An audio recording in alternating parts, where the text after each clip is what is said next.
What is going on, Multiversers? Welcome back to the channel. Welcome to our next character poll for our Yay or Nay series, for the Multiversus series, and it is Gumball himself. It's about time. The user Bacon Wolfie has been asking for this character. I think it was Bacon Wolfie, right? I think so. But been asking for this character for a very long time. It's about time I got Gumball into the series, so we'll see how Gumball does overall. But I want to mention one thing right off the gate. I've never seen this show. But I did watch episodes. I did watch best moments, funny moments. I tried to make sure when I did the research for this character in the series that I really wanted to try to understand the character and the series to hopefully get an idea of how the character could possibly act and play in Multiverses. So hopefully it turns out well. And then I got a little bit more to say at the end once I get to the yay or nay portion. But usually we start off with a perk. I'll be honest, I had an extremely difficult time coming up with an idea for a perk. So if somebody has an idea, feel free to drop that in the comments. Otherwise, I'm just going to show off an extra move instead of the perk today. So let's start off with the first move that I have. And the first move that we got, I'm going to call this one a drop kick. Now, I believe, let me obviously look at the screenshots here that I have. So what we see here is Gumball delivering a kick with both feet to Darwin. Now, I thought we could kind of turn this move right here into an actual, like, drop kick. And I figured, where could a drop kick work? Maybe like a dash attack. If there's dash attacks in Multiverses, this could work pretty well, right? So you take this 2-foot kick attack. But as Darwin is running, so not Darwin, whoa, hey, hang on a minute. As Gumball is running towards, or forward, I should say, once you hit the attack button for the dash attack, he delivers like a cool little drop kick, and he kind of like, you know, he moves through the air just a little bit, nothing too far, but I don't know, I thought this would kind of work, and this is coming from somebody that really doesn't know much about Gumball whatsoever, but I still hope it fits. Next up, move number 2, we're going to go with the dodgeball, or the dodgeball throw, I should say. So next is the move. I think this would definitely work perfectly for a neutral special. I think this fits very well. Here, Gumball would just take out a dodgeball and throw it. I believe I've seen the dodgeball referenced a couple times in a couple episodes from my little research that I did, so I guess this is kind of a reoccurring thing at least. I hope this makes sense, but this, obviously the dodgeball gives Gumball a little bit of, you know, gives a projectile to play with at least, right? So you can do whatever you want to do, you know, ranged attack, try to chip away, get range damage, if you will, try to snipe an opponent getting back on stage, throw the dodgeball at them, and you never know what you could do with it. And I don't know, dodgeball throw definitely still made sense in my book. Again, like I said, I've seen it a few times throughout a couple of the episodes that I did watch, so yeah, hopefully this works as well. Move number 3, this one's going to be a little weird, but roll with me here. I'm calling it, how did he pronounce it? The creme de l'oeuf. I think that's how you say it. I think that's how he said it. So basically, Gumball's going to have this little jar that he uses from the episode where it keeps your skin oily and rank. That's what Gumball says. So this would be kind of a perfect move where either Gumball could like either throw this jar and it has that, you know, the oily, mucky, the creme de l'oeuf, whatever that crap is that's in the jar. You could have that in the jar. Gumball could then possibly either throw that jar at somebody or throw it straight down, and on impact, when the jar breaks, it spills the gunk onto the ground or the opponent, you know, whichever the jar ends up hitting. So if it hits the ground, for example, it will act as like a sticky substance where anybody, not Gumball or not his teammate, but the opponents, if they make contact with it, then they become slowed down for like a brief period of time, allowing for Gumball to hopefully capitalize and make a bigger play. And again, if it, like I said, that's on the ground, but it kind of works the exact same way. If it makes contact with the opponent in any way, it will kind of immobilize them. It will slow them down for a brief period of time because we don't want them to, you know, be slowed down for like 5 seconds because that's actually kind of not fair, not fun at all. So I don't know, one and a half, maybe 2 seconds, you know, it slows down the opponent. So we'll see how people feel about this one, but I think this was a good pick. Last move, number 4, that we're going to go with, I believe, what did I call this? The flying kick. All right, I already had a drop kick, now I have a flying kick. All right, I got creative with the kicks. All right, so there in the episode, I believe it was titled the coolest ex-boyfriend. Gumball tries to deliver this flying kick, as we see.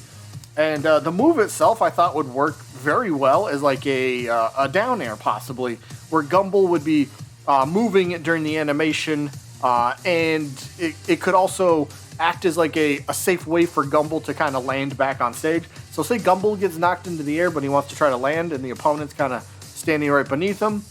Okay, go for down air, and he's going to do this kick angled downwards. I believe Leonardo in Nickelodeon All-Star Brawl has the same sort of idea for an attack here. So if you played that and you played Leonardo, then you'll know what I'm talking about. But yeah, I think this has many uses, and you know, if you angle it right and you hit your opponent just right off stage, you know, it could send them, you know, flying straight downwards. It could maybe act as a meteor type attack, but you know, we'll see how that plays out. Again, I think this works, but then again, I don't know that much about Gumball. Now on to the alternate costumes. We got two of them here, as we usually do. So first up, we'll take that karate look that I had from earlier. So this one, it's, I mean, what else do I really, it's a karate look. You got the little karate get. I don't even know what the name of the actual karate outfit is. Is it a robe? Is it, I don't know what it is, but we see what it is.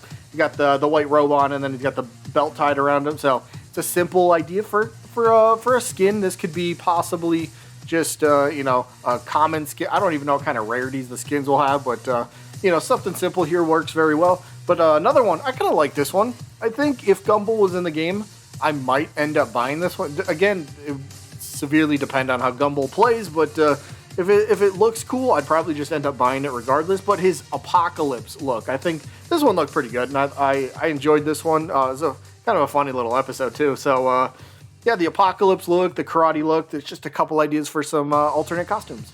Now for the yay or nay portion here, and I'm going to be completely honest, I'm going to give this one a nay. The show, when I was watching it and watching episodes, when I was watching best of moments, funny moments, that type of stuff, I couldn't get into the show. So it's kind of just it just kind of comes down to the show's not for me. It's just not my taste, which, you know, not every show is going to be. So and I hope people will respect that. So I'm gonna give Gumball a nay here, but we'll see what you guys think nonetheless. I know this is still a very big and heavily requested character, so could still turn out like maybe 85% of people do actually want Gumball, and you know, we'll see how that one plays out. But yeah, that is going to be it for this one, except it's not, because it's time for the updated stat portion for our Yay or Nay series. And here we go, the updated stats for the Yay or Nay series for Multiverses. We got them organized in order by highest percentage-wise for Yay to Nay ratio. So as we can see, the first 6 characters on screen: Daffy Duck, Wile E. Coyote, Ben 10, Mordecai from the regular show. The Animaniacs and Samurai Jack are your top 6 characters, again, based off percentage. Daffy Duck, as we can see, he's got 100%. Every single person that's voted for him has still said yes, which is crazy. And then maybe, I don't know, is this a little surprising? In second place as well is another Looney Tune, Wile E. Coyote, with a 98.27%. Look at that. He only has one nay. Wile E. Coyote only has one nay so far. That's absolutely nuts, dude. But then we got Ben 10 in third place with 95.78% of people that, well, approve of him being playable in the roster, which is pretty cool. 95 total votes, 91 total yays, and only 4 nays. So not bad there. And then we got Mordecai in fourth place there with 94.52% of the votes, which is pretty cool. And then Animaniacs in fifth place, as we can see, with a 94.38%. So very closely behind Mordecai there. So that's kind of a, you know, neck and neck race there for fourth place, if you will. And then Samurai Jack comes in at sixth place, 95 total votes, 89 yeses, 6 no's, and he comes in with a 93.68% yes to no ratio, which ain't half bad. Now moving on to the next 6 characters, again in order, 7 through 12, we have Fred Flintstone, Joker, King Kong, Scorpion, Godzilla, and Mojo Jojo. So breaking that down, I guess I don't really need to break it down. You can see it on screen, but Fred Flintstone, 92.3% of people say yes over no. So big percentage there for Fred. The Joker, maybe this is surprising some people. Joker in 8th place so far 91.93% of people said yes. So Joker's stats, 62 total votes, 57 yeses, only 5 no's. So I don't know if 5 is higher than you were expecting, lower than you were expecting, but Joker debut his first stats. He comes in at 8th place overall. That's crazy. I thought he would have been like top 3, but guess not. But then we got King Kong right behind him. King Kong has a 91.66% in 9th place. Then we got Scorpion from Mortal Kombat with a 90.76% in 10th place. Godzilla behind them in 11th place with 84.7% of the votes, or 84.70% yes to no ratio, I should say. And then we got Mojo Jojo. Look at Mojo Jojo in 12th place. 61 total votes for Mojo. 50 of those are yeses, and 11 of those are no's. So Mojo has an 81.96% yes to no ratio, which only leaves one character that we have yet to talk about, and that is Spinel from the Steven universe. Not looking too great in terms of yes to no ratio, right? So Spinel, 63 total votes, 37 yeses, but 26 no's. By far, this is the least wanted character out of all 13 that we've done. Not even close. Again, she's in 13th spot with 58%, right? Remember, Mojo was in 12th place with 81%. So there's a huge gap there. But there you go. There's your updated yay or nay stats. I hope you guys enjoyed. As always, we'll be back again next Sunday. Most likely it'll be Sunday with another yay or nay episode. But until then, I hope you guys enjoyed. Peace. It's so good.